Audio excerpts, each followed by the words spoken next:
গোলামি না আজাদি, জোরে বলেন গোলামি না আজাদি, দিল্লি না ঢাকা, আপোষ না সংগ্রাম। সুতরাং আসুন না, আগামীর দিন কেমন হবে তা আজকে আমরা সাজাবো। আজকে আমাকে যে আলোচ্য বিষয়টা দেয়া হয়েছে আজকের এই মাহফিলের সাথে সামঞ্জস্যপূর্ণ নয়। আমি তো মূল কাজটা করি, আমাকে দিয়েছে একটা শাখা আলোচনা করার জন্য। যেহেতু কর্তৃপক্ষ সেটা চান, আমি সে ব্যাপারেই কথা বলবো, কিন্তু আপনাদের ধৈর্য কুলাবে তো?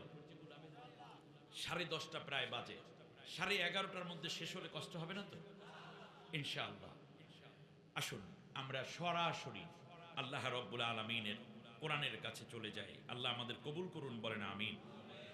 আমার সাথে সবাই পড়েন আউযু বিল্লাহি মিনাশ শাইতানির বিসমিল্লাহির রাহমানির রাহিম। বিতাড়িত অভিশপ্ত শয়তানের ওয়াসওয়াসা থেকে আল্লাহর আশ্রয় চাই। পরম করুণাময় অসীম দয়ালু আল্লাহর নামে শুরু করছি। ইয়া আইয়ুহাল্লাযীনা আমানু ইন্নামাল খামরু ওয়াল মাইসিরু ওয়াল আনসাবু ওয়াল আজলামু রিজসুম মিন আমালিশ শাইতান ফাজতানিবুহু লাআল্লাকুম তুফলিহুন। ইন্নামা ইউরিদুশ শাইতানু আন ইউকিআ বাইনাকুমুল আদাওয়াতা ওয়াল বাগদাআ ফিল খামরি ওয়াল মাইসিরি ওয়া ইয়াসুদ্দুকুম আন যিকিরিল্লাহি ওয়া আনিস সালাহ ফাহাল আনতুম মুনতাহুন। আমানতু বিল্লাহ অর্থ হচ্ছে, হে বিশ্বাস স্থাপনকারী নারী ও পুরুষ, তোমরা শোনো, আমি আল্লাহ রব্বুল আলামিন তোমাদের জন্য কিছু বিষয়কে পূর্ণ হারাম ঘোষণা করে দিলাম। আল্লাহু আকবার। কি বলেন তো দেখি? পূর্ণ হারাম, চূড়ান্ত হারাম ঘোষণা করলাম। তার মধ্যে একটি হচ্ছে মাদক দ্রব্য। এরপরে তোমাদের জন্য রয়েছে জুয়া, এটাও হারাম। মদ হারাম, জুয়া হারাম। এরপরে মূর্তিগুলোকে আমি আল্লাহ রাব্বুল আলামিন তোমাদের জন্য হারাম করে দিলাম। কয়টা জিনিস হারাম হলো? 3টা জিনিস। অল আজলাম, এবং ভাগ্য টানা তীর, গণকের কাছে গমন, এগুলোকে আমি আল্লাহ তোমাদের জন্য হারাম করলাম। বলুন তো দেখি এখানে কয়টা জিনিস হারাম আসছে? 4টা। ভালো করে বুঝুন। এই দেখেন তো এই লোকগুলোর সমস্যা কি, দেখেন তো একটু অসুবিধাটা কোথায়? কোরআনের মূল আলোচনা। বলুন তো দেখি, ইন্নামাল খামরু, মদ এবং মাদক, এটা হালাল না হারাম? হারাম। খুব মূল আলোচনায় আমি যাইনি এখনো। অনেক মজার কথা আছে। হতে পারে আজকের জীবনে আপনার জীবনটাকে আল্লাহর রঙে রাঙিয়ে তোলা হবে ইনশাআল্লাহ। 1 নম্বরে মদ, দ্বিতীয় হচ্ছে জুয়া, তৃতীয় হচ্ছে মূর্তি ভাস্কর্য, যেগুলো তৈরি করছিল শেখ হাসিনা, তার বাপের অনেক মূর্তি বানাইছে, ঠিক না? এই মূর্তি এবং ভাস্কর্য এগুলো হারাম। আরেকটা হচ্ছে ভাগ্য টানা তীর, যেমন যে এইটা করলে কল্যাণ হয়, এটা এভাবে গেলে অকল্যাণ হয়, এই রকম কাফেরেরা যেটা করতো, কোথাও রওনা করলে, ব্যবসা বাণিজ্য শুরু করলে, ঘর বাড়ি উঠাইলে, তারপরে এই যে আপনারা মাছের ট্রলার নিয়ে নেমে পড়েন, তখন একটু কিছু খারাপ দেখলেই মনে করে হা গেছে, আমার কপালটা শেষ, এই রকম তারা তীর টানতো।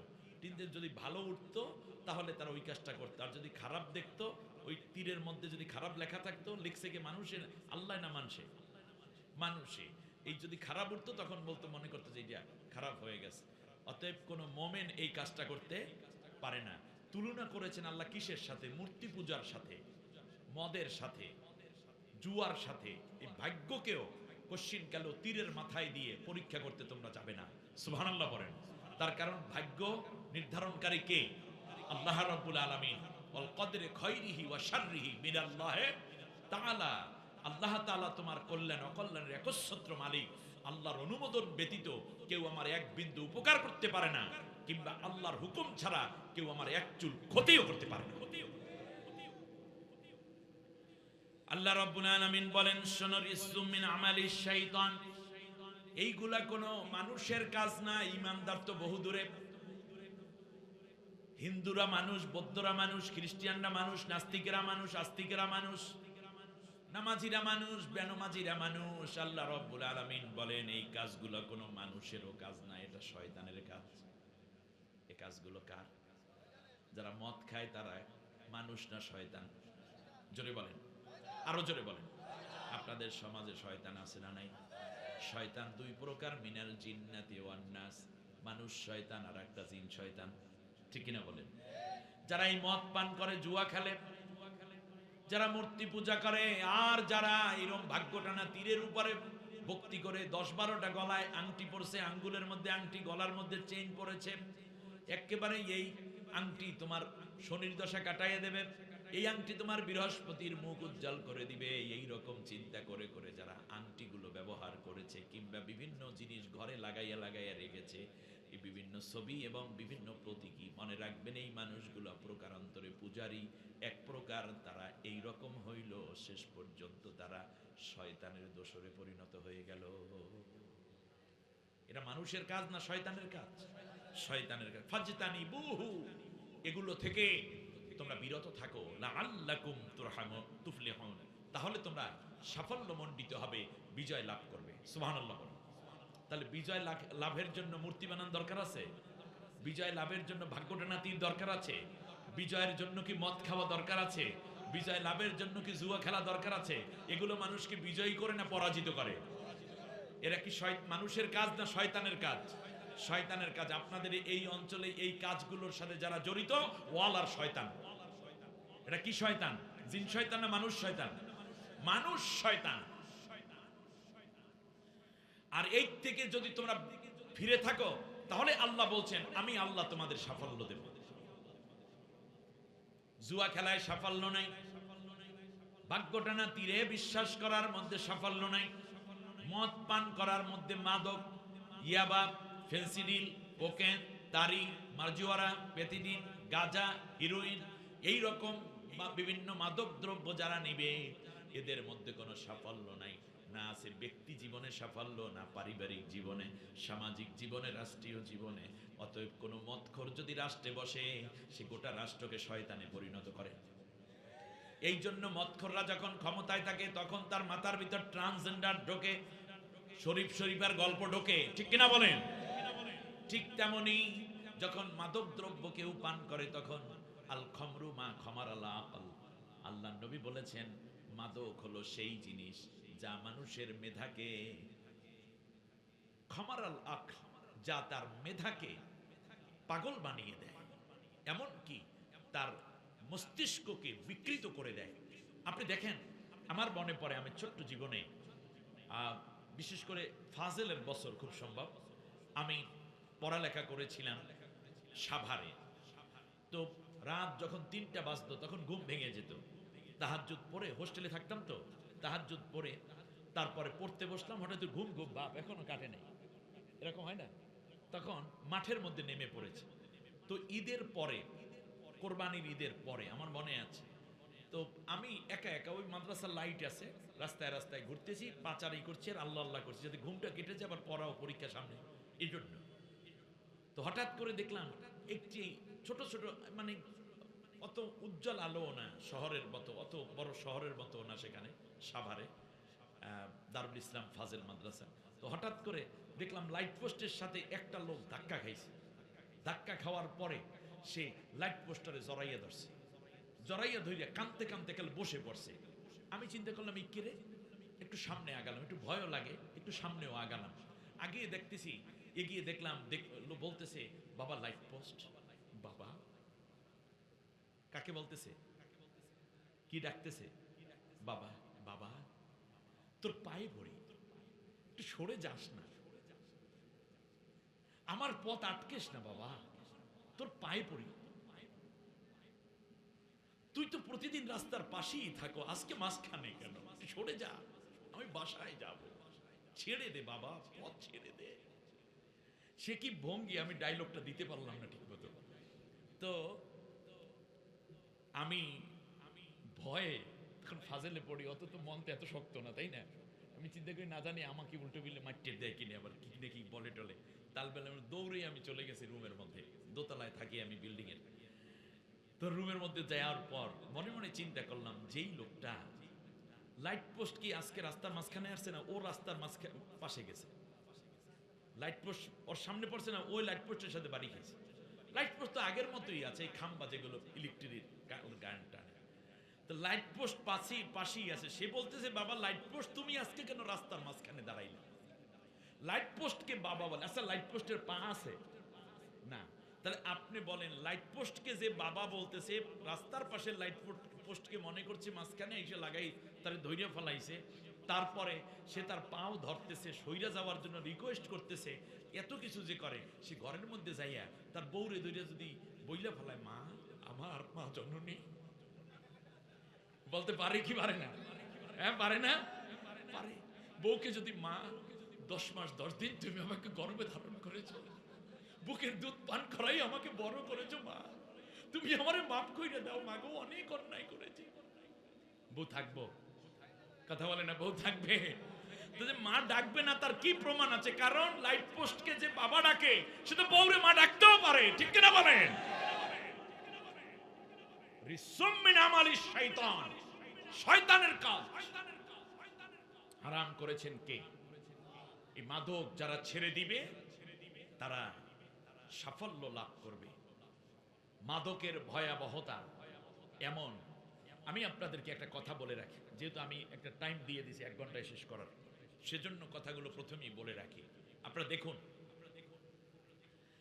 এই যে একটা মোবাইল, এই যে মাইক, এমপ্লিফায়ার, ওই ফ্রিজ, ট্রলারের ইঞ্জিনগুলো, কথা বুঝতেছেন কিনা? বিমানের ইঞ্জিনগুলো, এমনি করে যত ইলেকট্রনিক্সের জিনিস আছে, আমাদের গাড়ি, ট্রলার, স্টিমার, লঞ্চ, সেখান থেকে ধরে রকেট, এমনকি আপনার ঘরের গ্যাসের চুলো ইত্যাদি ইত্যাদি, অটোগুলো, এগুলো এক একটা জিনিসের জন্য এক এক রকম জ্বালানি, ঠিক না? যেমন অটোগুলো চলতে হলে নিচে ব্যাটারি থাকে, সিডের নিয়ে দেখছেন অনেক বড় ব্যাটারি, হ্যাঁ, সেইগুলো কি তেলে চলে না চার্জে চলে? তাহলে এই বাহনটা চলার জন্য দরকার কি? ব্যাটারি এবং চার্জ দেওয়া ব্যাটারি। এখানে যদি কেউ কেরোসিন দিয়ে চালাইতে চায়, তাহলে এই অটোটা কি চলবে? কারণ ওই ইঞ্জিনটা এমন ভাবে সাজানো হয়েছে যার জ্বালানি হবে কি? চার্জ। ইয়েস, ঠিক তেমনই আমার যে গাড়িটা আছে, প্রাইভেট কার বা এরকম লক্ষ লক্ষ প্রাইভেট কার আছে, আমার গাড়িটার বাহন মানে জ্বালানির নাম হলো অকটেন। নাম কি? অকটেন। তাহলে এই যে অকটেন, এইটা যেই ব্যাটা তৈরি করেছে, সেই ব্যাটা নিজেই বলছে এই ইঞ্জিনটার মধ্যে দিতে হবে কি? অকটেন। এখন যদি আমি অকটেনের চেয়ে কোনো ভালো জিনিসও দিই, যেমন মনে করেন অকটেন 1 লিটার হইল 134 টাকা, আমি যদি 540 টাকা দামের নারিকেল তেল দিই তেলের ট্যাঙ্কির ভিতরে, ইঞ্জিন চলবে? চলবে না। খুব ভালো করে কথা নেন। ঠিক তেমনি বিমান চলে ফুয়েলে। কেউ যদি চিন্তা করে এখানে সরিষার তেল দিয়ে চালাবো, ফুয়েলের দাম কম, আমি চালাবো সরিষার তেল দিয়ে, চলবে? চলবে না। যদি শরীরের রক্ত দিয়েও চালাইতে চাই, চলবে? এটা চলবে না। তার কারণ এক একটা জিনিস এক একটা জ্বালানি দ্বারা চলে। ঠিক তেমনি আল্লাহ রাব্বুল আলামিন আমাদের দেহটা তৈরি করে, এই দেহের সেটআপ, এই দেহের মধ্যে লিভার, এই দেহের মধ্যে ব্লাড ভালভ, এই দেহের মধ্যে হার্ট, কিডনি, এই দেহের মধ্যে হাড়, রক্ত, গোশত, এই দেহের মধ্যে মগজ, এই দেহের মধ্যে চক্ষু ইত্যাদি যত যন্ত্রপাতি আছে এই দেহের মধ্যে, এইটা চলার জন্য, সুন্দর থাকার জন্য আল্লাহ রব্বুল আলামিন বললেন এই দেহটা আমি বানিয়েছি, এই দেহটার মধ্যে কোন জিনিস দিলে তোর দেহটা সুন্দর চলবে আমি আল্লাহ জানি। সেই জন্য দুনিয়ার মধ্যে আমি আল্লাহ হালাল হারাম জিনিস তৈরি করেছি, কিন্তু তোর দেহের উপযোগী হইল হালাল। এই জন্য আমি আল্লাহ কুলু মিম্মা ফিল আরদে হালালান তয়্যিবা, যা হালাল এবং ফ্রেশ পবিত্র এই জিনিসগুলো তোরা খাবি, কোশ্চিন কালেও হারাম জিনিস খাবি না। তার কারণ এই হারাম জিনিস তোর দেহের মধ্যে দিলে তোর দেহটা জ্বলে যাবে, পুড়ে যাবে, ক্ষতি হবে। এই জন্য এর চার কোনো অন্য কিছুই দিবি না, কারণ কেবল হালালটা তোর দেহ গ্রহণ করে, হারামটা তোর দেহে হজমও করতে পারে না। একটা অটো চলে না, অটো যিনি বানিয়েছেন তিনি যেই কাঁচামাল দিয়েছেন চলার জন্য সেইটা ছাড়া একটা গাড়ি চলে না, গাড়ির পরামর্শ যিনি বানিয়েছেন তার পরামর্শের জ্বালানি ছাড়া। আর আমার আপনার মতো সুন্দর একটা মানুষ বানাইয়া আল্লাহ তাআলা আমার দেহ সুন্দর রাখার জন্য জ্বালানি দিলেন, যার মধ্যে বহু হালাল জিনিস আছে। মাছ খাবি, গোশত খাবি, কিন্তু শুয়ারেরটা খাবি না। আবার ঘোড়ার গোশতও খাইস না একান্ত জরুরত ছাড়া। এরপর আল্লাহ বললেন তুমি ডাবের পানি খাবা, ইক্ষুর রস খাবা, তরমুজের পানি খাবা, বাঙ্গির পানি খাবি, এমনকি কমলার রস খাবি, মালটার রস খাবি, এমনকি পান্থপাদের রস খাবি, খেজুরি রস খাবি, গাভীর দুধ খাবি। এইরকম হাজার রকমের পানিও আমি আল্লাহ তোকে দিছি, কিন্তু মাদক দ্রব্যের মতো ওই মদ তোরা হাত দিয়ে স্পর্শ করবি না, তোর দেহের ভিতর ঢুকাবি না। তার কারণ ওই বাকিগুলো আগের গুলো আমি আল্লাহ হালাল করেছি, আর এইটা দেওয়ার সাথে সাথে তোর কিডনিটা নষ্ট হবে, তোর হার্টটা ব্লক হয়ে যাবে, তোর লিভারটা ড্যামেজ হয়ে যাবে, পচন ধরে যাবে। এই জন্য আমি আল্লাহ এই জিনিস তোর দেহের উপযোগী করে তৈরি করি নে। তোর ইঞ্জিনে যা দরকার তা আমি দুনিয়ায় সরাইয়া দিয়েছি, কিন্তু যা নিষেধ করেছি এই জিনিস দেওয়ার সাথে সাথে তোর দেহটা নষ্ট হয়ে যাবে। যেমন একটা গাড়ির ইঞ্জিন যদি অকটেন ছাড়া অথবা গ্যাস করা গাড়িতে গ্যাস ছাড়া যদি এটার মধ্যে সরষের তেল দাও কিংবা সয়াবিন তেল দাও, নারিকেল তেল দাও, যেমন ইঞ্জিনটা হিট হয়ে গরম হয়ে ইঞ্জিনটা সিজ করবে, নষ্ট হয়ে যাবে, ঠিক তেমনি মদ, গাঁজা, ফেন্সিডিল, কোকেন, তারি, মারজুয়ারা, পেথিডিন, ইয়াবা, হিরোইন, যা আছে মাদক জাতীয় নেশাদ্রব্য, এটা তোর শরীরে দিবি মানে তুই শেষ হয়ে যাবে।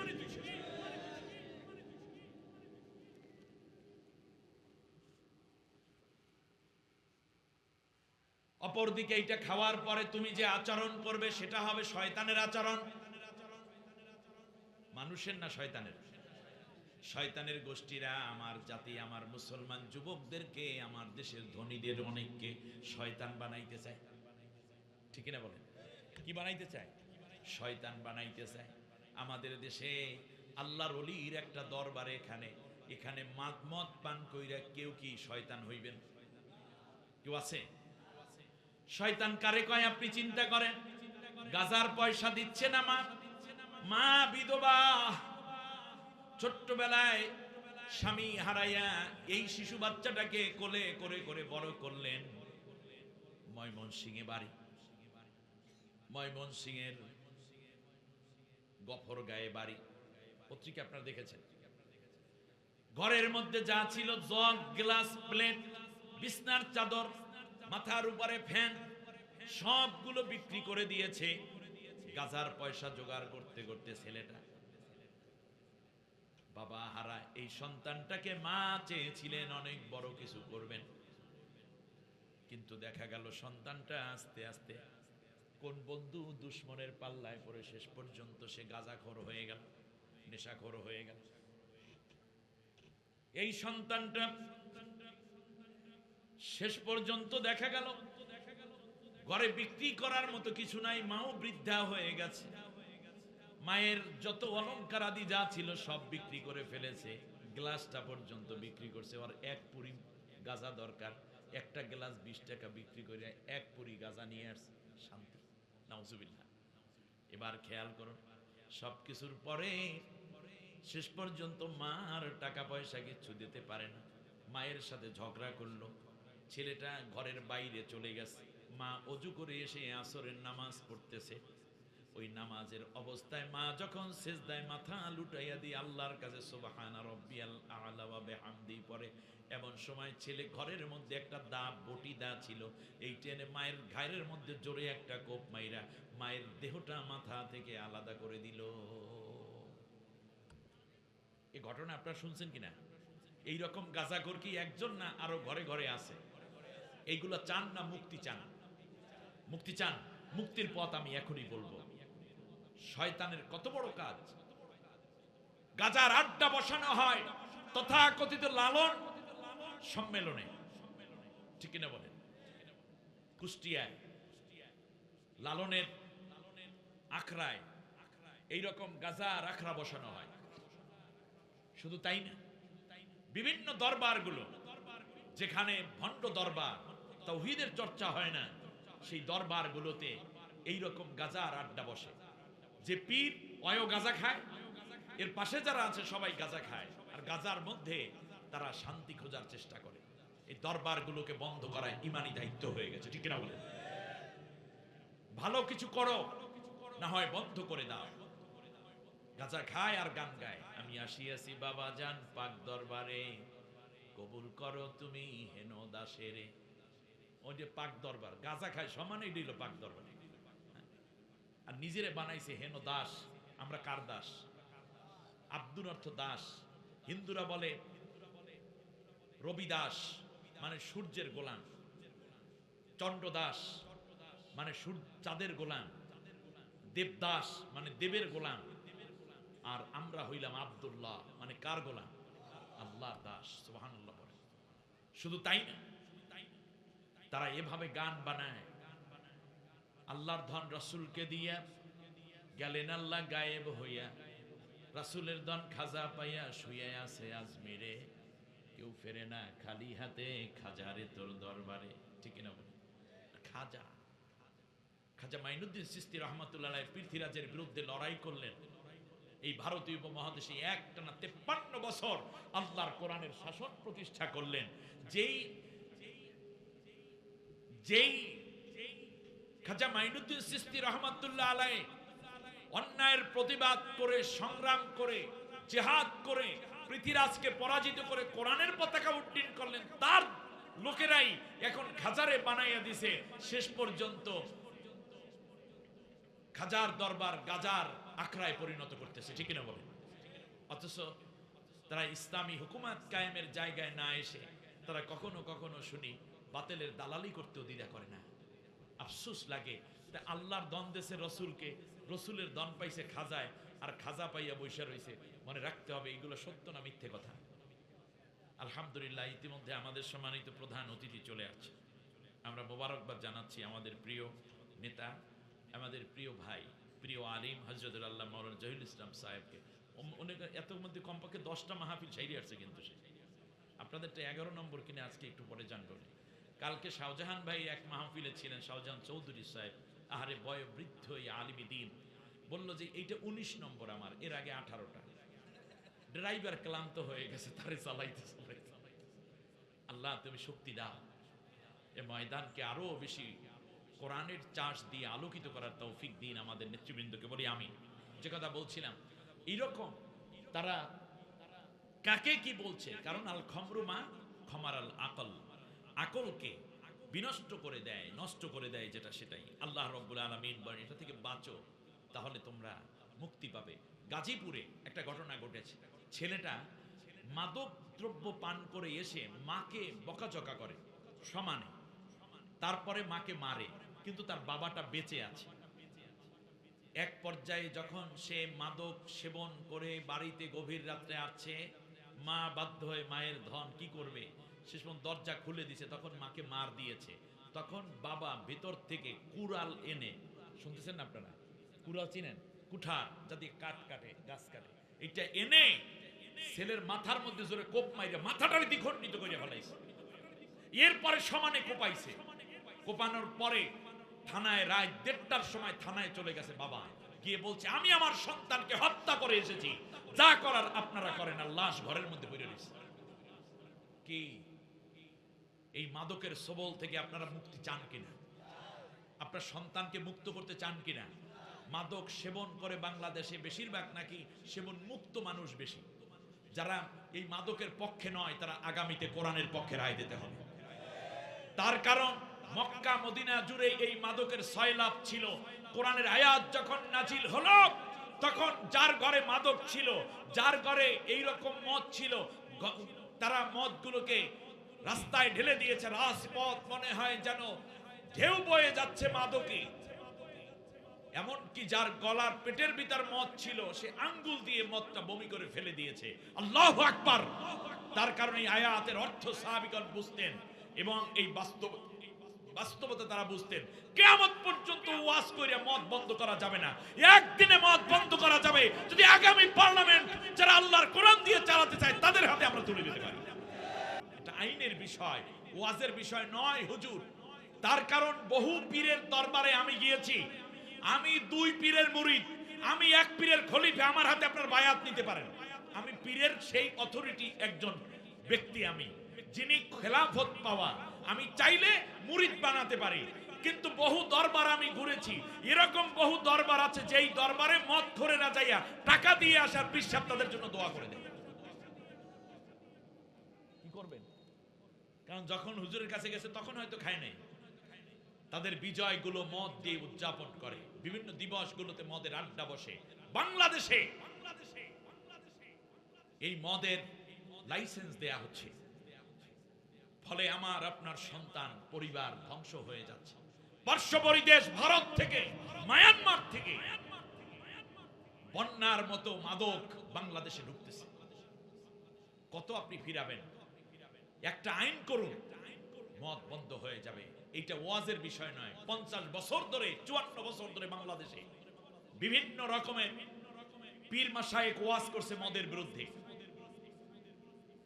তাবলীগ জামাত মদের বিরুদ্ধে ওয়াজ করছে, কথা বলছেন। আমরা বক্তারা মাদকের বিরুদ্ধে কথা বলছি। তাতে করে কিছু মানুষ হয়তো সংশোধন হয়েছে, কিন্তু জাতি তো সংশোধন হয়নি। জাতীয়ভাবে মদ নিষিদ্ধ না হওয়া পর্যন্ত এই মদ মুক্ত বাংলাদেশ গড়া সম্ভব নয়। তাহলে আল্লাহ বলছেন লাআল্লাকুম তুফলিহুন, বিজয় অর্জন করবে তোমরা, তাহলে শান্তি পাবে। যদি বিজয় অর্জন করতে হয় তাহলে মদ মুক্ত যারা জাতি গঠন করতে চায় তাদের সাথে শামিল থাকতে হবে। ঠিক কিনা বলেন?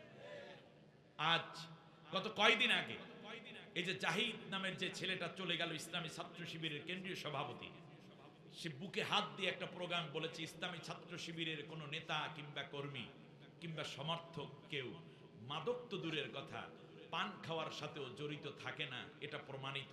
দুই এক খিল ভুল করে খাইতে পারে, কিন্তু মাদকের চিন্তাও তাদের মাথার ভিতরে নাই। তার কারণ কোনো মদখোর ছাত্র শিবির করতে পারে না। আল্লাহু আকবার। চমৎকার নিশ্চয়তা দিচ্ছে আমাদেরকে আল্লাহ রাব্বুল আলামিন। বলেন শুনুন, ইন্নামা ইউরিদুশ শাইতানু আইয়ুকিয়া বাইনাকুমুল আদাওয়াতা ওয়াল বাগদাআ ফিল খামরি ওয়াল মাইসির। শোনো, শয়তান চায় তোমাদের মধ্যে শত্রুতা পাতাইছে। কি পাতাইতে? শত্রুতা এবং সীমা লঙ্ঘন। সীমা লঙ্ঘন মানে কি? নির্দোষ মানুষকে হত্যা করা। এটা কি সীমার কাজ না সীমা লঙ্ঘনের কাজ? পরকিয়া, এটা কি সীমার মধ্যের কাজ না সীমা লঙ্ঘনের কাজ? জেনা, এটা কি সীমার মধ্যের কাজ না সীমার বাইরে কাজ? ধর্ষণ, এটা কি আল্লাহর সীমার কাজ না সীমার বাইরের কাজ? ডাকাতি, চুরি, এটা কি সীমা লঙ্ঘন নয়? অবশ্যই সীমা লঙ্ঘন। মাপে কম দেয়া, মালে ভেজাল মেশানো, এগুলো কি কাজ? দেশের অর্থ বিদেশে পাচার করা, এটা সীমার কাজ না সীমাহীন কাজ, সীমার বাইরের কাজ। অতএব এইরকম যতগুলো অন্যায় আছে, এই কাজগুলো যারা যারা করে প্রত্যেকে প্রকাশ্যে কিংবা গোপনে মাদকের সাথে জড়িত। মদ খাওয়া ছাড়া এত বড় দুর্নীতি, এত বড় আকাম কেউ করতে পারে না। ঠিক না বলে? দেশের ৬২,০০০ কোটি টাকা বিদেশে পাচার করলো নাম দেশে দরবেশ। দিনের ভোট রাত্রে যারা দিল, দিবা আলোকে ছাত্রদের উপরে যারা গুলি চালালো, নির্দোষ মানুষদেরকে ধরে নিয়ে যারা বন্দী করলো, ক্রস ফায়ার দিল, কিডন্যাপ করলো, আয়না ঘরে ঢুকালো, নির্দোষ আলেমদেরকে যারা ফাঁসি দেওয়ার পরে মিষ্টি বিতরণ করেছে, প্রত্যেকের শরীরে রক্ত টেস্ট করা দরকার। প্রত্যেকটা মানুষ মাদকের সাথে প্রকাশ্যে কিংবা গোপনে জড়িত। সুস্থ মস্তিষ্ক মানুষ এই কাজগুলো করতে পারে না। আমি আজ তাই এই মাহফিল থেকে দুইটা ঔষধ দিতে চাই। যারা এই সীমা লঙ্ঘন করেছে বাংলাদেশের যেই সমস্ত পুলিশ, র্যাব, গোয়েন্দা, ডিবি, ডিএসপি যাদেরকে ধরেছেন তাদের ব্লাড টেস্ট করুন, এবং যাদেরকে ধরবেন তাদের ব্লাড টেস্ট করুন। এখন থেকে ইউনিভার্সিটি ভর্তি পরীক্ষা যখন হবে তখন অ্যাডমিশন টেস্ট নেন, বিসিএস অ্যাডমিশন টেস্ট নেন, বুয়েট অ্যাডমিশন টেস্ট নেন, মেডিকেলে অ্যাডমিশন টেস্ট নেন তার মেধা কি রকম আছে। কিন্তু এখন থেকে র্যাবে, গোয়েন্দা, সেনাবাহিনী, ডিবিতে, ডিএসবিতে, এমনকি আগামী দিনে যে সংসদ নির্বাচন হতে যাচ্ছে, আপনারা নমিনেশন পেপার সাবমিটের পরে সুন্দর করে তথ্য তালাশ করে দেখেন যে তার কোনো ঋণ খেলাপি আছে কিনা, এমনকি তার কোনো মামলা আছে কিনা, এইরকম অনেকগুলো দেখে শুনে তারপর নমিনেশন বাতিল কিংবা রেখে দেন। কিন্তু এখন থেকে একটা জিনিস যোগ করে রাখুন, সেটা হচ্ছে প্রত্যেক ক্যান্ডিডেটের টোপ পরীক্ষা করা হবে, নাকি বলে এটাকে? হ্যাঁ, যে রক্ত পরীক্ষা করে দেখতে হবে তার রক্তের মধ্যে মাদকের কোন সবল আছে কিনা।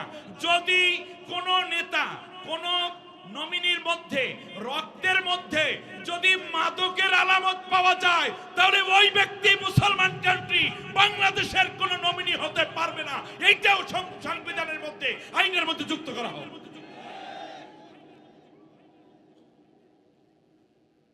মদখোর দিয়ে হবে কি? মদখোরেরা তো আবার দুর্নীতি করবে।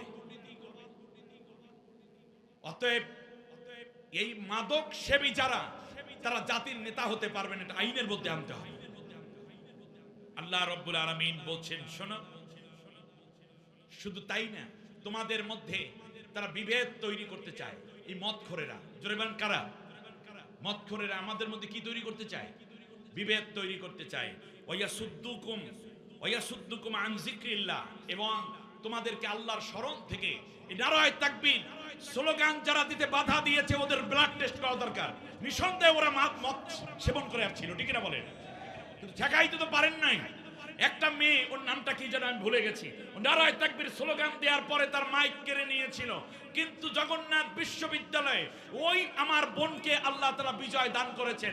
বিজয়ীদেরকে নিয়ে তিনি যখন নারায়ে তাকবীর বলেছেন, তখন কান্নায় তার কণ্ঠটা কেঁপে আসতেছিল যে আল্লাহ, তোমার বরত্ব ঘোষণা দেওয়ার কারণে আজকে তুমি আমাকে সম্মানিত করেছো।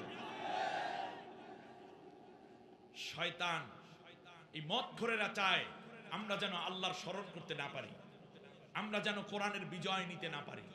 মদখোরেরা চায় আমরা যেন সংসদে কোরআনের উচ্চারণ করতে না পারি, আমরা যেন নারায়ে তাকবীর স্লোগান না দেই, ঠিক না বলেন?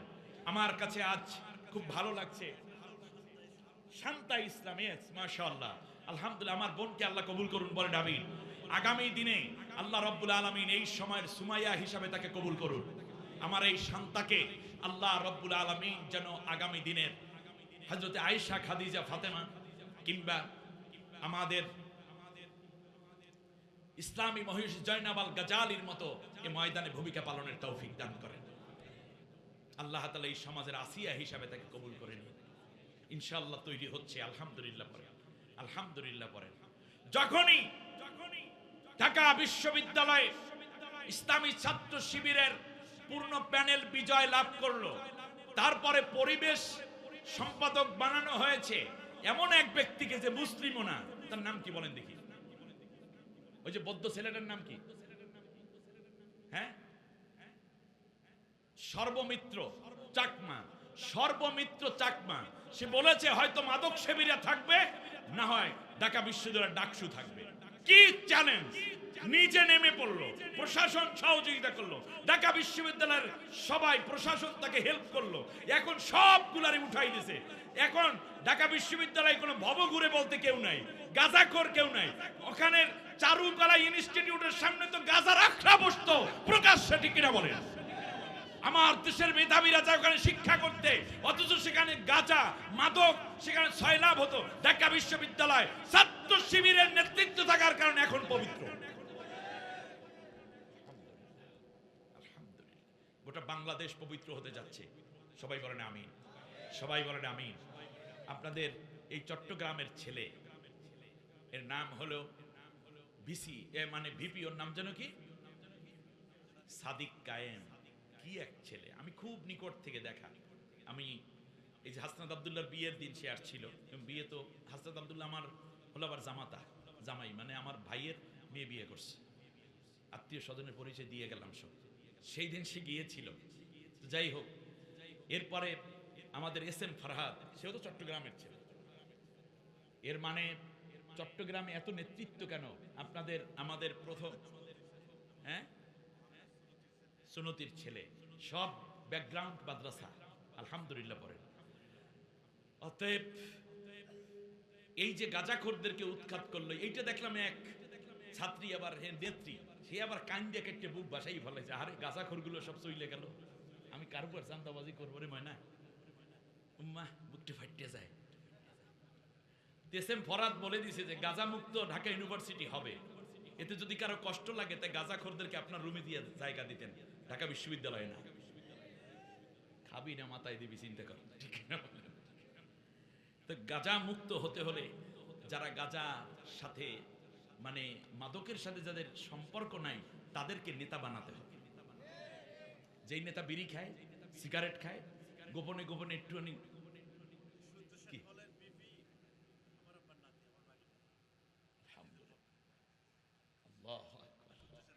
সূর্য সেন হলের ভিপি আজিজুল হক, সে হলো দেখেন পবিত্র রক্ত কোন দিকে যায়।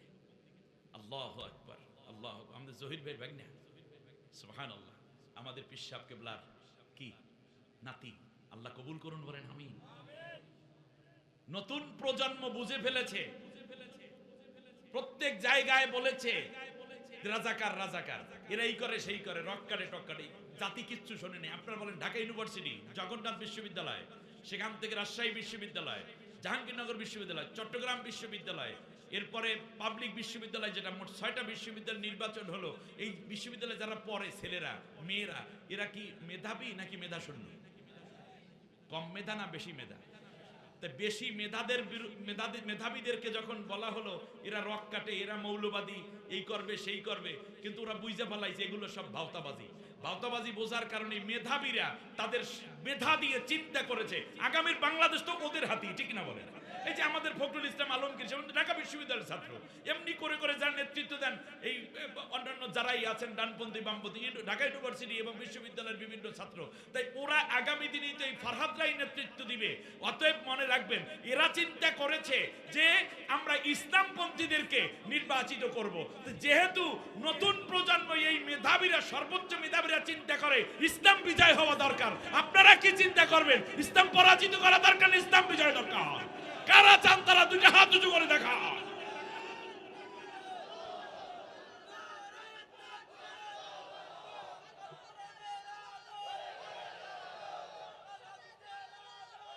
আল্লাহ কবুল করুন বলেন আমিন।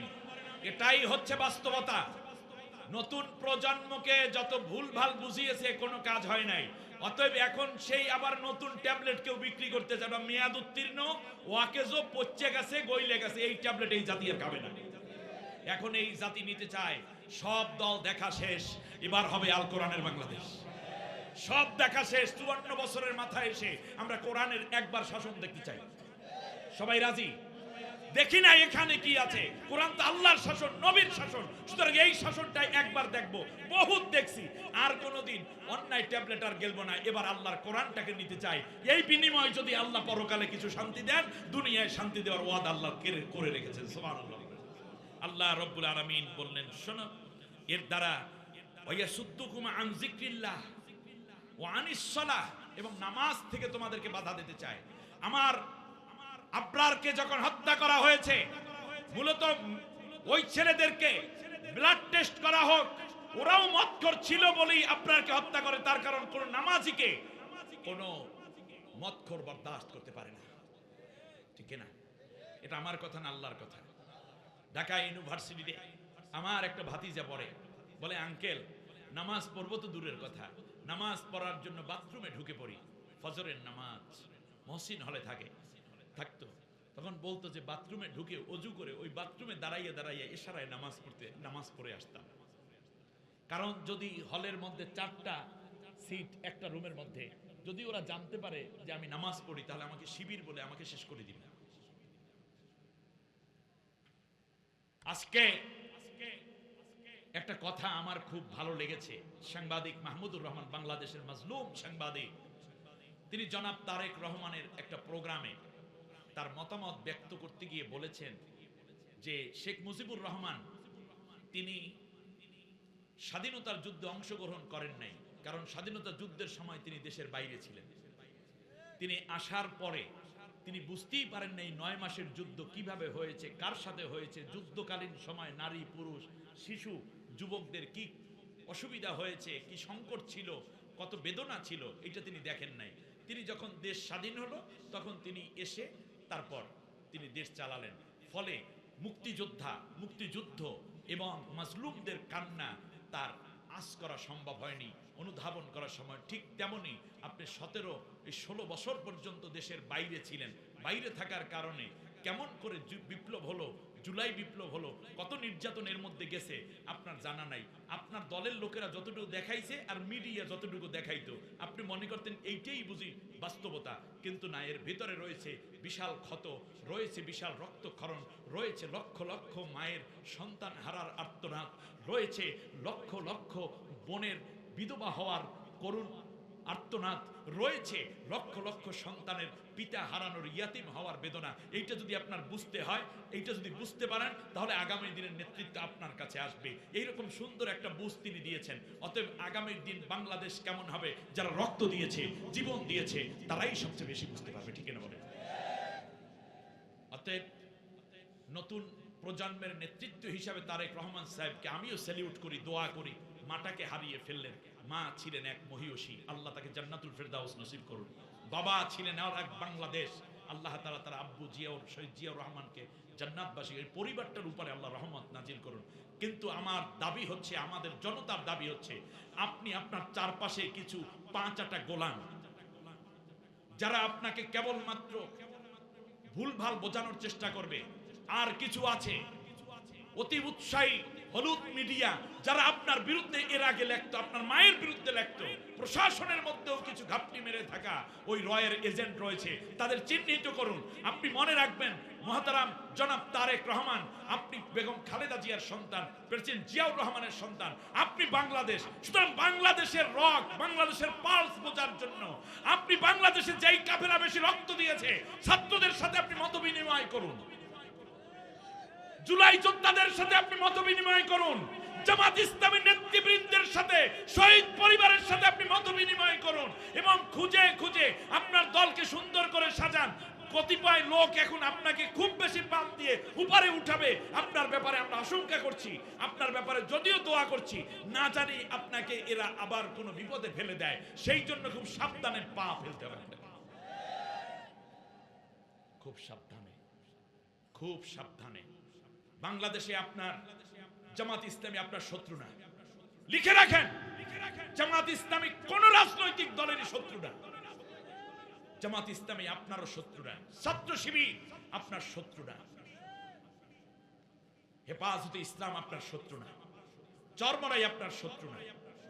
বেগম খালেদা জিয়ার সাথে 3-3বার আমার দেখা হয়েছে, 3-3বার। সেখানে ওলামায়ে কেরামের টিম গিয়েছে, আমি সদস্য হিসাবে গিয়েছি তাদের সাথী। বেগম জিয়ার একটি কথা আমাকে খুব বেশি আকৃষ্ট করেছে, প্রত্যেকটা কথাই। তো 3বারে 3টা কথা আমি খুব বেশি ধন্য হয়েছি। একবারে তিনি একটা কথা বললেন যে, হুজুর শোনেন, আপনারা আছেন, আপনারা যদি, আমরা ইসলাম কায়েমের জন্য রাজনীতি করি না, খুব সরল মনে বলে দিলেন যে আমরা ইসলাম কায়েমের জন্য রাজনীতি করি না, তবে আপনারা যদি ইসলাম কায়েমের রাজনীতি করেন, তাহলে আমি এবং আমার দল আপনাদের কোনো বিরোধিতা করব না, বরং সহযোগিতা করব। আল্লাহু আকবার, কি চমৎকার কথা! এই নীতিতে আপনি থাকুন।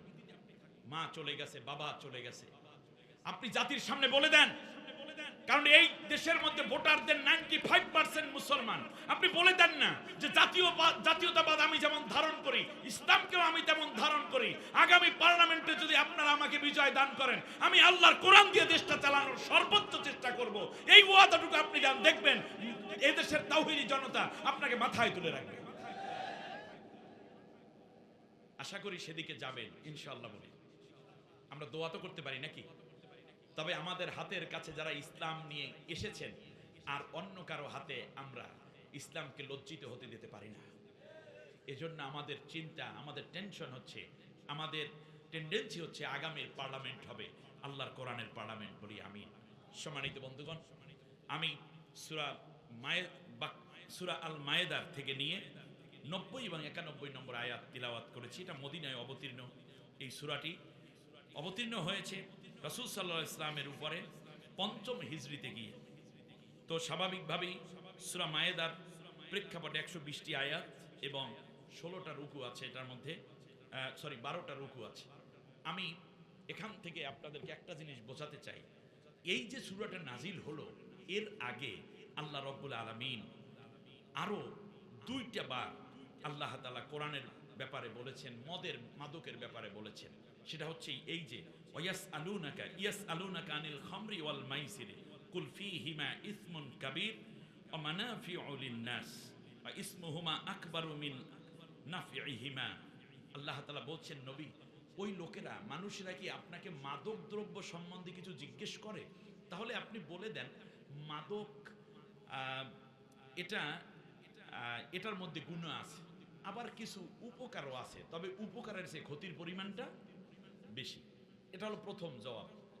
দ্বিতীয় জবাব হলো, দ্বিতীয়বারে আবার আল্লাহ তাআলা বলছেন, লা তাকরাবুস সালাতা ওয়া আনতুম সুকারা, ও ঈমানদারেরা, তোমরা নামাজের নিকটবর্তীও হবে না যতক্ষণ তোমরা নেশাগ্রস্ত থাকো। তাই প্রথমবারে বলল যে মদ, কারণ আল্লাহ ভালো করে জানে একবার যারে মাদকে ধরছে এটা সারা তার জন্য কষ্ট। এই জন্য আল্লাহ ৩ ধাপে আয়াত নাজিল করেছেন। সুবহানাল্লাহ বলেন। কয় ধাপে? ৩ ধাপে। কথাগুলো খুব সুন্দর, সামনের কথাগুলো আরো গুরুত্বপূর্ণ। একজনও উঠবেন না, আর উঠবেন না কেউ। এবার খেয়াল করুন, বলা হলো যে যদি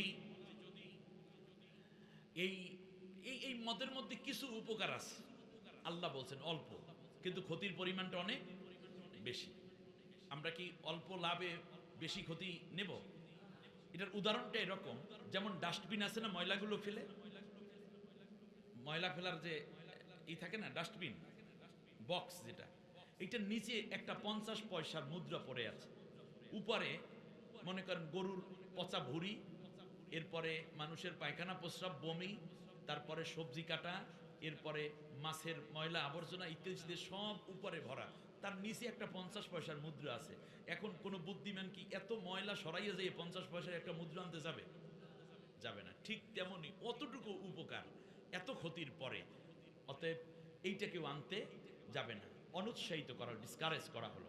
দ্বিতীয়বারে বলা হলো যে তোমরা নামাজ যখন পড়বে তখন তোমরা তার আগে মদ পান করবে না। তাহলে 5 বার মদ পান করা থেকে অলরেডি মুমিনরা কি হয়ে গেল? বিরত হয়ে গেল। চূড়ান্ত পর্যায়ে আল্লাহ তাআলা বললেন, তোমরা মদ, জুয়া, যারা মদ খায় তারাই জুয়া খেলে, যারা জুয়া খেলে তারাই মদ খায়। কথা বলে না জোর। এরপর ভাগ্যটানা তীর আর মূর্তি, এগুলো থেকে তোমরা বেঁচে যাও। একেবারে পুরোপুরি আয়াত নাজিল হলো। আমাদের দেশে এই কথাটা খুব মন দিয়ে শোনেন, আমাদের দেশে মিডিয়া রয়েছে, রেকর্ড হচ্ছে, আমার পেজ থেকেও লাইভ হচ্ছে। আমাদের দেশে একটা রিউমার ছড়ানো আছে, সেটা হচ্ছে ইসলাম ক্ষমতায় আসলে চোরের হাত কেটে দেবে, জেনাকারের শাস্তি দেবে। আপনারা চান কিনা জেনাকারের শাস্তি? আপনার মেয়েকে কেউ জেনা করবে, আপনি বিচার চাইবেন? এটা হয়? আপনার স্বজনকে, মেয়ে বা আপনার স্ত্রী অথবা আপনার বোন অথবা কাউকে, আস্তাগফিরুল্লাহ, যদি কেউ ধর্ষণ করে, আপনি কি তার বিচার চান না? কিন্তু আমাদের দেশে বিচার আছে নেই। তো এই বিচার যারা চায়, তাহলে আমাদের দেশে মনে হচ্ছে কেউ কেউ বলতে চান যে এই ইসলাম ক্ষমতায় আসার সাথে সাথেই জেনাকারদের বিচার মনে হয় একেবারে সঙ্গে সার কোমর পর্যন্ত গাড়বে আর মাথার মস্ত ঘুরাই দেবে। এই জন্য মনে হয় যেন মাথাই খারাপ হয়ে গেছে জেনাকারদের। ডাকাতদের মাথা খারাপ হয়ে গেছে এই জন্য যে ডাকাত আসলেই ইন্নাল্লাযীনা ইউহারিবুনাল্লাহা ওয়া রাসূলাহু ওয়া ইয়াসআউনা ফিল আরদি ফায়ুকাত্তালু আও ইউসাল্লাবু আও তুকাত্তা আইদিহিম আরজুলুহুম মিন খিলাফ আও ইউনফাউ মিনাল আরদ। আল্লাহ তাআলা বলছেন, যারা ডাকাতি করে এবং আল্লাহর নবীর বিদ্রোহী হয়ে ওঠে, তাদেরকে ধরো এবং তাদেরকে হত্যা করো, অথবা তাদের শুলে চড়াও, অথবা তাদের বিপরীত দিক থেকে হাত পা কেটে দাও। এর মানে ডাকাতি অনুযায়ী শাস্তি দাও। কেমন প্রস্তুতি ছিল তার? ডাকাতরা মনে করতেছে আমার এই হাত বুঝি গেল, আমার ঘাড্ডা বুঝি কাইটে ফেলাইলো, এই বুঝি আমাকে শুলে চড়াইলো। আচ্ছা, যারা খুনি তারা মনে করতেছে আল কতলু বিল কতলে, আল হুররু বিল হুররে, আল আব্দু বিল আব্দুল আইনু বিল আইনে, হত্যার বদলে হত্যা। আপনারা চান কিনা? আপনার বাবাকে যে হত্যা করেছে আপনি তার মুক্তি চান না হত্যা চান? আমাদের হাদিকে যে হত্যা করেছে আপনারা কি মুক্তি চান না তার হত্যা চান? হত্যা চান, এটাই তো স্বাভাবিক। তো আমরা হত্যা চাই হত্যার বদলে। কিন্তু এরপরেও এই আয়াতগুলো নাজিল হয়েছে সব মদিনায়। এর আগে 13 বছর আল্লাহ নবী সাল্লাল্লাহু আলাইহি ওয়াসাল্লাম আল্লাহর কোরআনের দ্বারা মানুষকে মোটিভেশন দিলেন, হত্যা করা যাবে না, হত্যা করা বড় অন্যায়। মান কতালা নাফসাম বিগাইরি নাফসিন আও ফাসাদিন ফিল আরদি ফাকান্নামা কতালান নাস জামিয়া।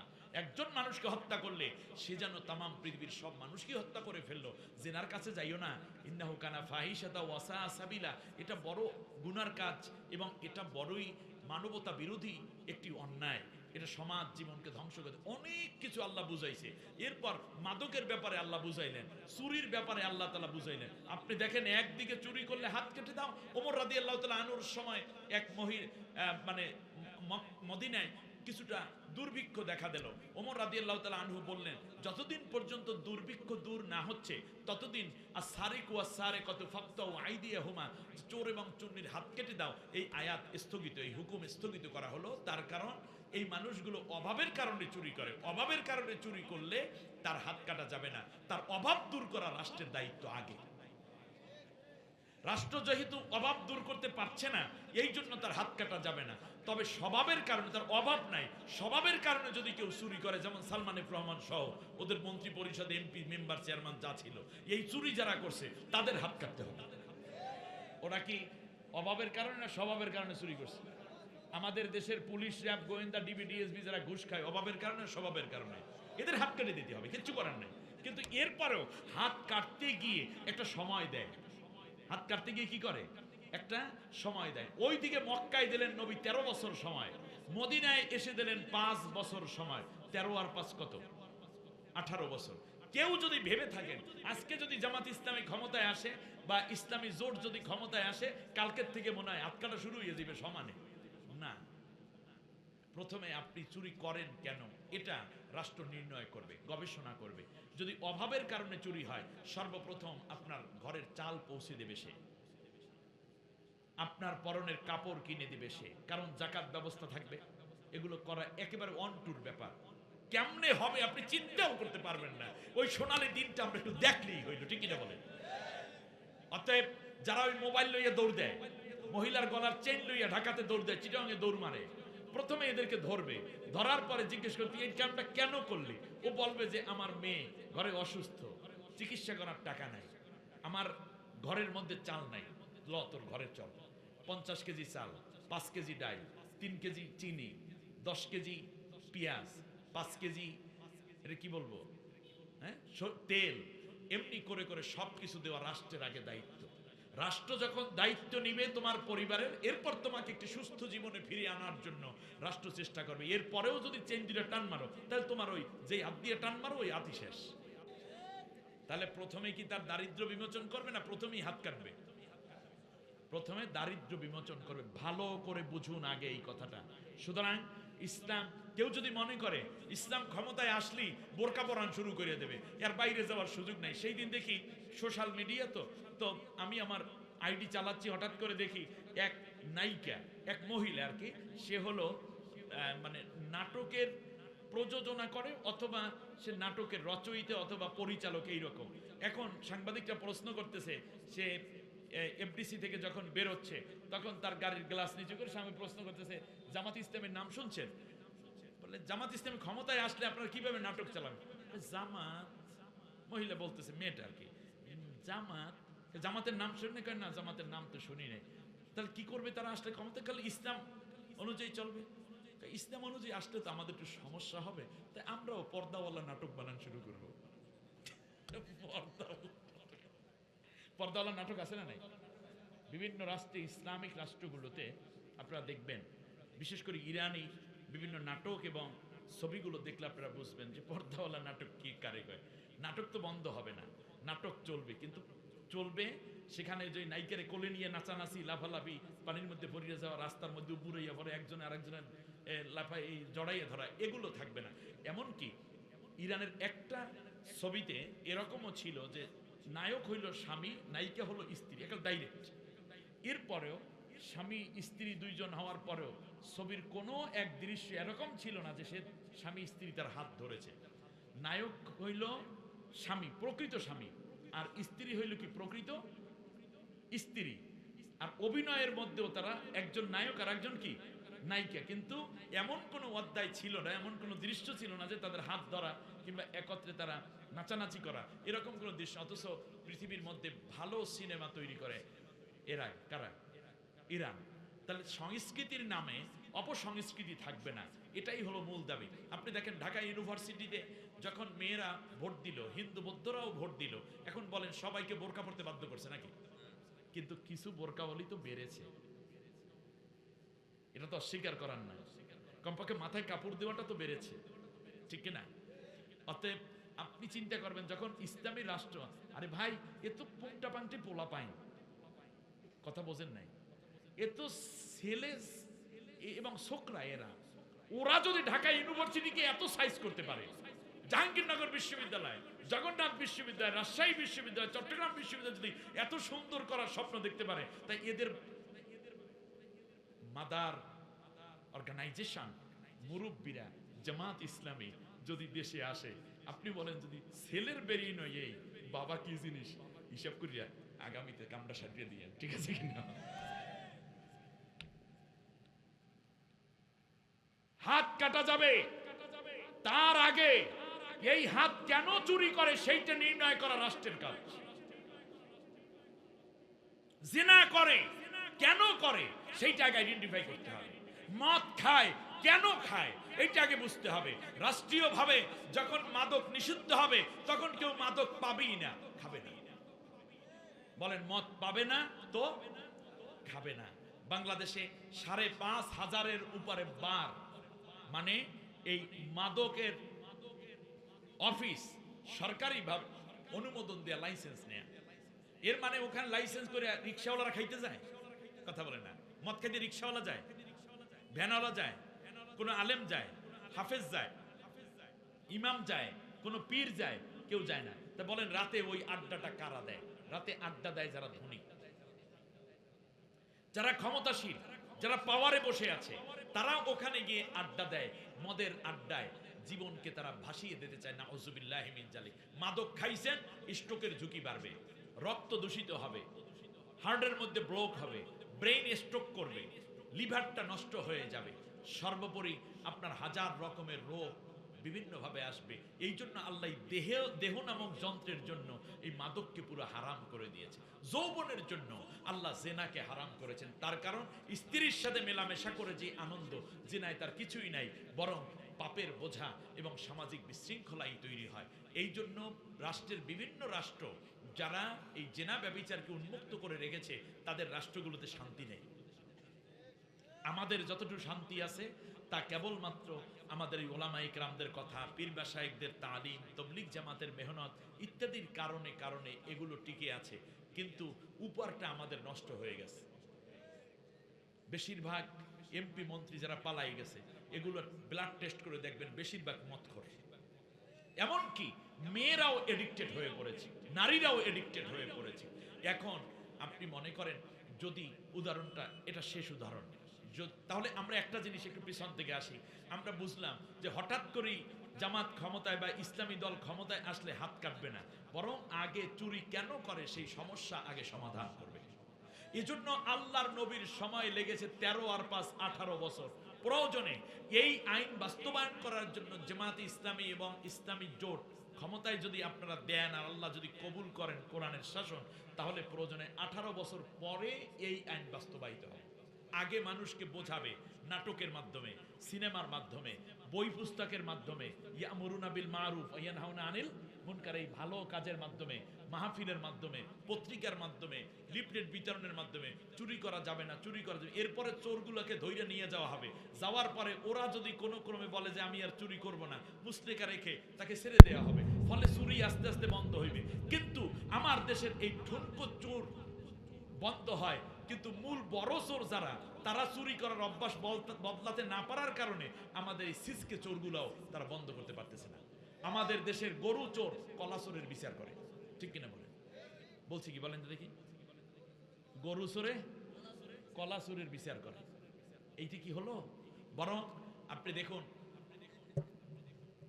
যদি যদি চায় যে কোনো, আপনাদের এখানে কি লাইনের পানি, ওয়াসার পানি এদিকে না, নিজের মোটর দিয়ে না? আচ্ছা, মনে করেন মোটর দিয়েই নিজের ট্যাঙ্কি পাশে কয়েক বাড়িতে মনে করেন পানি নেয়, আপনার এই ট্যাঙ্কির পানি নেয়, এরকম হয় না? হয়। আচ্ছা, মনে করেন পাইপ দিয়ে আরো 10 বাড়িতে পানি দিতে, হঠাৎ কইরা এই বাড়িওয়ালার মনে হইলো যে আমার চারপাশে গরিব মানুষেরা, বন্ধু বান্ধব, আত্মীয় স্বজন যারা পানি নেয়, সবাইরে আমি শরবত খাওয়াবো। আচ্ছা বলেন তো, কোন জায়গায় শরবতের ব্যবস্থা করলে সবাই ঘরে শরবত অটো পয়সা যাইবে? ওই যে মোটর দিয়ে পানি উঠে টাঙ্কিতে, যে মনে করেন 20,000 লিটারের টাঙ্কি বানাইছে, ওইটার মধ্যে যদি মনে করেন মোটামুটি 50টা চিনির বস্তা আর 1000 রু আফজা সিরাপ মিলাইয়া দিয়ে যদি একটা মেশিন দিয়ে ঘড়াইয়ে দিয়ে দেয়, মানে নাড়াচাড়া দিয়ে দেয়, তাহলে সবার ঘরে কি পৌঁছাইবে? ঘরে যাওয়ার দরকার নেই, সবার ঘরে কি পৌঁছাইবে?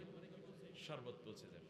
কিন্তু কোনো দুষ্ট লোক যদি চিন্তা করে যে পানি যেহেতু খাওয়াইলাম, শরবত খাওয়াইলাম, এবার শরবত খাওয়াবো না, খাওয়াবো মদ, ঘরে ঘরে মদ দেওয়ার দরকার আছে? কোন জায়গায় মাদক মনে করেন একসাথে 1000 বোতল ভাঙ্গিয়ে দেবে পানির সাথে মিলাইয়া, সব ঘরে পিসাবেও মদ খায়, বক্তাও মদ খায়, ইমামও মদ খায়, খতিবও মদ খায়, তবলিগের মুরব্বী মদ খায়, আলিয়ারাও মদ খায়, এরপর কি কওমিরাও মদ খায়, বিএনপিও মদ খায়, হেফাজতও মদ খায়। কোন জায়গায় দিলে মদ সবাই খাইতে বাধ্য বলেন দেখি? আবার মনে করেন না যে ওরা মনে মদ খায় না, অর্থাৎ দুষ্ট লোক যদি হয়, সে যদি চায় সবাইরে মদ খাওয়াবো, কোন জায়গায় মদ দেওয়া দরকার? কোন জায়গায় মাদক? টাঙ্কির মধ্যে 1000 বস্তা বোতল ভেঙে দেয়, ইচ্ছাই কিংবা অনিচ্ছায় সবাই মাদক খাইতে বাধ্য। ঠিক কিনা বলেন? বাংলাদেশে একটা টাঙ্কি আছে, ওই টাঙ্কির মধ্যে যদি মধু দেন, তাহলে সব ঘরে অটো মধু পয়সা যাইবে। বলেন তো দেখি সেই টাঙ্কিটার নাম কি? হে, এত আস্তে কই লইবে? জাতীয় সংসদ, তাই না? ওইটা হলো বাংলাদেশের টাঙ্কি। এখানে যদি আমরা ভালো লোক পাঠাই, তাহলে আপনার ইচ্ছাই কিংবা অনিচ্ছায় ঘরে আপনার মধুর সিরাপ এবং সুস্বাদু শরবত চলে আসবে। আর যদি ওখানে মদ খাওয়ার লোক পাঠাইয়া দেন, ইচ্ছায় কিংবা অনিচ্ছায় আপনার ঘরে মাদক ঢুকবে। এবার ডিসিশন আপনার, এবার ডিসিশন আপনার, আপনি ওখানে কি পাঠাবেন? বারবার অনেক পাঠিয়েছেন, এইবার একটা চান্স দিতে হবে, যারা কোরআনের সুধা দিবে, ইচ্ছায় কিংবা অনিচ্ছায় আমার ঘরে কোরআনের আলো ঢুকে পড়বে। আল্লাহ আমাদের সবাইকে কবুল করুন। এবং মজার ব্যাপার আপনি দেখেন, রাসূল সাল্লাল্লাহু আলাইহি ওয়াসাল্লামের পরে আবু বকর রাদিয়াল্লাহু তাআলা আনহুর পরে ওমর রাদিয়াল্লাহু তাআলা আনহু, ওমর রাদিয়াল্লাহু তাআলা আনহু আইনটাকে আরো শক্ত করে দিলেন। যার হাতে মদ পাওয়া যাবে, মাদক, আইন তিনি আরো বেশি মডিফাই করলেন। তার সময় আইন হয়ে গেল যে যে মাদক সেবন করবে যদি পাওয়া যায় তার সাথে, তাহলে তাকে হত্যা করা হবে। এক পর্যায়ে মদ যারা একবার খায়, ওই লোকটা ছিল বাহিরে, সে খুঁজতেছে মাদক কোথাও পাওয়া যায় কিনা। চুপে চাপে এক লোক চিপাতের মধ্যে মাদক বিক্রি করে বলে খবর পাইছে, সে রাতের আধারে রুমালে পেঁচাইয়া এক বোতল মদ নিয়ে যাচ্ছে। ওমর রাদিয়াল্লাহু তাআলা আনহু উলঙ্গ তলোয়ার, খোলা তলোয়ার নিয়ে মদিনায় পাহারা দিচ্ছেন। এক পর্যায়ে তিনি শেষ পর্যন্ত দেখলেন এই লোকটা, রাস্তায় কোনো লোক নাই, গভীর রাত, জিজ্ঞেস করেন কে? ওই লোক আগেই বুঝতেছিল যে হাই হাই, এখন যদি ওমরের কাছে ধরা পড়ে যায় তাহলে তো আমি শেষ, কারণ চোরের মনে পুলিশ পুলিশ। এক পর্যায়ে ওমর রাদিয়াল্লাহু তাআলা আনহু রাস্তা ঘুরছেন, রাস্তার মোড় একেবারে সামনাসামনি পড়ে গেছে। কে? বলল আমি। যার জন্য ভয় সেই সামনে খাড়া, ভয়ে অস্থির লোক, ঠ্যাং কাঁপা শুরু হয়ে গেছে, কলজা শুকিয়ে গেছে, জিহ্বা পেটের ভিতর চলে যায়, ঠোঁট শুকিয়ে গেছে। বলে তুমি এখানে কেন? বলতে সাহস আছে? মদ আছে? নাই। শেষ পর্যন্ত বলল তোমার বগলের নিচেটা কি? জবাব নাই। হযরতে ওমর রাদিয়াল্লাহু তাআলা আনহু বোতলটা টান দিলেন, রুমালটা ধরে টান দিয়ে দেখলেন এটার মধ্যে মাদক। যুবক এই পর্যন্ত কোনো কথা বলেন না, গোপনে গোপনে শুধু আল্লাহ রব্বুল আলামিনকে বললেন, আল্লাহ তোমার কাছে আমি তওবা করলাম, এইবারের জন্য যদি তুমি আমাকে বাঁচাইয়া দাও তাহলে রব্বুল আলামিন কোনোদিন আর আমি মাদক সেবন করব না। ওমর রাদিয়াল্লাহু তাআলা রুমালটা এভাবে টান দিলেন, গড়াইয়া গড়াইয়া মোড়ানো যেহেতু ছিল, গড়িয়ে গড়িয়ে বোতলটা ওমরের হাতে পড়লো, রুমালটা যুবকের দিকে দিয়ে দিলেন। হযরতে ওমর রাদিয়াল্লাহু তাআলা দেখতে পেলেন এটার মধ্যে আছে দুধ, কুসুম গরম দুধ। হযরতে ওমর রাদিয়াল্লাহু তাআলা যুবককে বললেন, কিসের ভয় করো তুমি? হালাল খাবার নিয়ে তুমি চলে যাচ্ছ, এটা তো দুধ। যুবক ওমরের পায়ের মধ্যে পড়ে চোখের পানি ছেড়ে বলছে, ওমর এটা তো দুধ না, এটা আমি মদ কিনে নিয়ে আসছিলাম। ভয় করতেছিলাম তোমার সাথে দেখা হলে তো আমার ঘাড়টা উড়ে যাবে। শেষ পর্যন্ত তোমাকে তোমার সামনে আল্লাহ আমাকে ফালাইয়া দিলেন। আমি গোপনে গোপনে আল্লাহ রব্বুল আলামিনের কাছে তওবা করেছি, ফলে আল্লাহ রব্বুল আলামিন মদটা কি দুধে পরিণত করে দিয়েছেন। আমাকে তুমি মাফ করে দাও, আমার আল্লাহ আমাকে মাফ করে দিয়েছেন। সুতরাং জীবনে কোনোদিন আর মাদক হাতে নেব না। আমার বন্ধুগণ, আজকে যারা মদ পান করেছেন, আজকে যদি তওবা করেন জীবনে কোনোদিন আর মাদক খাবো না। কত খাবার আল্লাহ হালালভাবে, মদ না খেয়ে আপনি এক গ্লাস গরম দুধ খান, শরীরের জন্য উপকার হবে, আইডিয়াল ফুড। শরীর হাড়গুলো শক্ত হবে, ক্যালসিয়াম বেড়ে যাবে। আপনি খেজুরের সাথে যদি গরম দুধ আর খেজুর মিক্স করে খান, জওয়ানি শক্তিটা বেড়ে যাবে। এক ফোঁটা, এক চামচ মধু দিয়ে যদি খান, তার নতুন যৌবনে আপনি ভাসতে থাকবেন, স্ত্রীর কাছে লজ্জিত হবেন না। মাদক আপনার যৌবন শক্তিকে শেষ করে দিচ্ছে, সেক্স পাওয়ারকে শেষ করে দিচ্ছে, রক্ত নষ্ট করে দিচ্ছে, আপনার শরীরের কিডনিটা নষ্ট, ড্যামেজ করে দিচ্ছে, লিভারটা নষ্ট হয়ে যাচ্ছে। আপনি চলে যাচ্ছেন একেবারেই একটা মানব সমাজ থেকে শয়তানের সমাজের মধ্যে। এটা বাদ দিতে হবে। সুতরাং আমি মনে করি নতুন আইনও হওয়া দরকার, বিশেষ করে প্রশাসনে, শিক্ষাক্ষেত্রে, গুরুত্বপূর্ণ পদগুলোতে, এমনকি বিয়ের আগেও ছেলে মেয়ে দুইজনের ব্লাড টেস্ট করাই দেখা দরকার শরীরের মধ্যে তাদের মাদক আছে কিনা। এটাও আইনে আনা দরকার। এরপরে গ্রাজুয়ালি দেখা যাবে যে মাদক কিভাবে নিরাময় করতে হয়। ইসলাম এ ব্যাপারে আল্লাহ তিনবার আয়াত নাজিল করেছেন। সুতরাং আমরা প্রয়োজনে 6 ধাপে চেষ্টা করব, কিন্তু মাদকের কোনো কম্প্রোমাইজ আমরা করব না। আপনি দেখেন, যেই পুলিশ আপনি পাঠাচ্ছেন মাদক দ্রব্য উদ্ধার অভিযানে, সেই পুলিশই আগে 2 বোতল ফেন্সিডিল খেয়ে যায়। সব পুলিশ নেই, এরকম কিছু পুলিশ আছে না নেই? আছে। এখন কি করবেন? অতএব বেড়া নিজেই যখন ফসল খায় তখন আর আপনার নিরাপত্তা কোথায়? অতএব এখানে সৎ লোক বসানো দরকার। এটা পুরোটা আইনি প্রক্রিয়ার মধ্যে আনতে একটা সময় লাগবে, কিন্তু শুরুটা তো করা দরকার। সেই শুরুটা হবে আগামী পার্লামেন্ট থেকে। সবাই রাজি? ইসলামী সংগঠনগুলোর মধ্যে মাদক নাই, ভালো চিন্তাশীলদের মধ্যে মাদক নাই। এই যারা মাদক মুক্ত পরিবেশ চান তারা ঐক্যবদ্ধভাবে আগামী পার্লামেন্টে মাদক মুক্ত পরিবেশ যারা চান তাদেরকে সমর্থন দিয়ে ওই টাঙ্কির মধ্যে মধু দিতে হবে, যাতে করে মাদকের বিপরীতে আমরা যেন ঘরে বসে মধু পাইতে পারি। আল্লাহ সুবহানাহু ওয়া তাআলা আমাদেরকে কবুল করুন। এবং আজকের আলোচ্য বিষয় ছিল মাদক জুয়া মুক্ত। জুয়া খেলা হালাল না হারাম? এই পয়সায় আপনি যদি 1 কোটি টাকার মালিক হন, পুরোটাই হারাম। আপনি 100 কোটি টাকা যদি জুয়ার মালিক হন, জুয়া খেলে, এই টাকা হারাম। বরং পান বিক্রি করে প্রতিদিন 50 টাকা পাইলে সেটা হালাল। আর জান্নাতে হারাম জিনিস প্রবেশ করবে না, হালাল প্রবেশ করবে। কুল্লু লাহমিন নাবাতা মিনাস সুহতি কানাতিন নারু আওলা লাহু। যা হারাম থেকে উৎগৃহীত হয়, সৃষ্টি হয়, সেটা জাহান্নামের উপযোগী। মাদক সেবীরা কোনোদিন জান্নাতে প্রবেশ করতে পারবে না। যারা মদ খায়, যারা মদ অ্যাড দেয়, অ্যাডভার্টাইজ করে, যারা মাদক পরিবেশন করে, যারা মাদক ক্রয় করে, যারা মাদক বিক্রয় করে, যারা মাদকের পক্ষে কথা বলে, এরা কেউ জান্নাতি নয়, সব জাহান্নামী। আপনি কি জাহান্নামে যাবেন না জান্নাতে যাবেন? অতএব মাদক মুক্ত হয়ে ওমরের মতো ওই যুবকের হাতে, যেমন ওমর রাদিয়াল্লাহু তাআলা আনহুর সামনে আল্লাহর কাছে তওবা করেছেন, সেই তওবা করে আজকে আমরা জান্নাতি হতে চেষ্টা করব ইনশাআল্লাহ। নামাজের সূরাতে বসেন, একবার আলহামদু, 3 বার কুল হুয়াল্লাহ পড়েন। এই ফাঁকে জহির ভাইয়ের কিছু কথা আমরা শুনে নেব ইনশাআল্লাহ।